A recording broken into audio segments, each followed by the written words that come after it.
Morning. You're cutting it fine, mate. Well, I'm not used to getting up late. I overslept.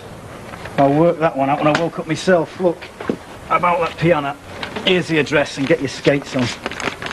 And put some juice in the van, it needs it. Now, are you sure someone's going to be there to help us? That's what Percy said. Now, come on. Well, aren't you going to ring up for us? Look, I've got work to do and all, you know, mate. I'm due at Baldwin's any minute. Oh, come on, Terry. Tell him I've got a bad back. Pollitt's his name. Will he be in? He practically sleeps here. Yeah. Hello, cleansing department. Inspector's office, please. Mr. Pollitt. Mr. Pollitt, my name's Duckworth. I'm a pal of Norman Watts. Norman Watts, he's on your number 2 gang. Yeah, that's right. In with the air, yeah. Only he's done his back in and he can't get out of bed. Can hardly move. I can't say I'm surprised the way you people graft. In fact, I'd just like to say how much I admire the work you do. I mean, I don't know what we'd do without you. What are you doing? Oh, piano. I'll see you later. No, Mr. Pollitt, he should be in tomorrow after a good night's rest, yeah. I mean, he's had it before, you know, and he's struggled in. He didn't want to let...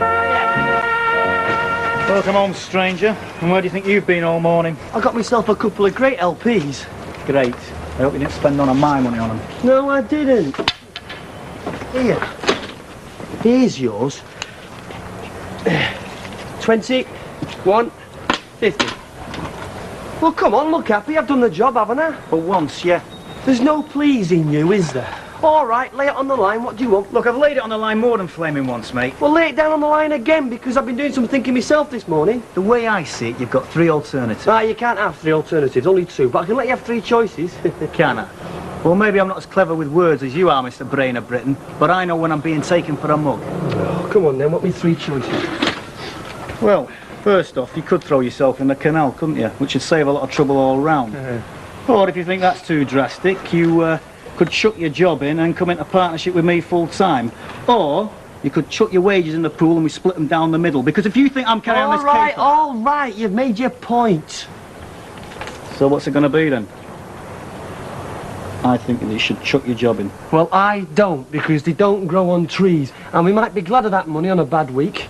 But I think we should split it on a regular basis, because I think you've got a point there. Oh, well, wonders never cease, mate. But why don't we get more to split first? How do you mean?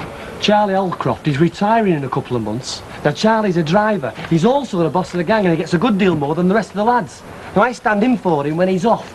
So I think I stand a good chance of getting his job. Yeah. So I'm going to go for it today. I'm going to apply for it. Don't forget that you have got a bad back. I'm not stupid, you know, Terry. I'll sort that out. Hello, Mr. Pollitt. How was the tip? Like a garden of remembrance, what? Like a garden of remembrance. How do you think it was? It was a tip. It's very good, that. Garden of remembrance. Oh, your back's better then.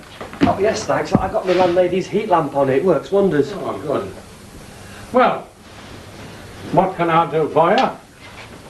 Well, I just wondered, you see, because, you know, like Charlie Holcroft retiring, any chance of being considered for his job? Because he's the eye stand-in when he's ill. Oh, so it's promotion you're after, is it? Well, you're ambitious, hard-working, honest. You know, I wondered about that back of yours. I thought to myself earlier on, I wonder if shifting that piano's anything to do with it. And then I thought, no, it can't be. Because you called in sick before you did that job, didn't you? So it must have been something else. Don't you dare deny it, lad. Not for 1 second. You've been copped fair and square. My youngest daughter, Doris, happens to walk down Weatherby Street on her way to school. And who should she see but this fella as works for her father, humping this piano out of the back of a van. Well, now, don't say it wasn't you, because it was. She gave me your description and your name. And shall I tell you how she knew? Because when I brought her round here at Christmas to see you all, you were the only one who slipped her a couple of quid. That's how she knew. There's not no more to be said, lad. Not by you, any road. I'll say what has to be said, and it's this. I have 3 other daughters all working in the neighbourhood. And all 4 of them are under strict instructions to keep their eyes peeled for you and to report any out-of-the-way activities to me. Right? I said right. Right. Now, you walk through that door, and not yet.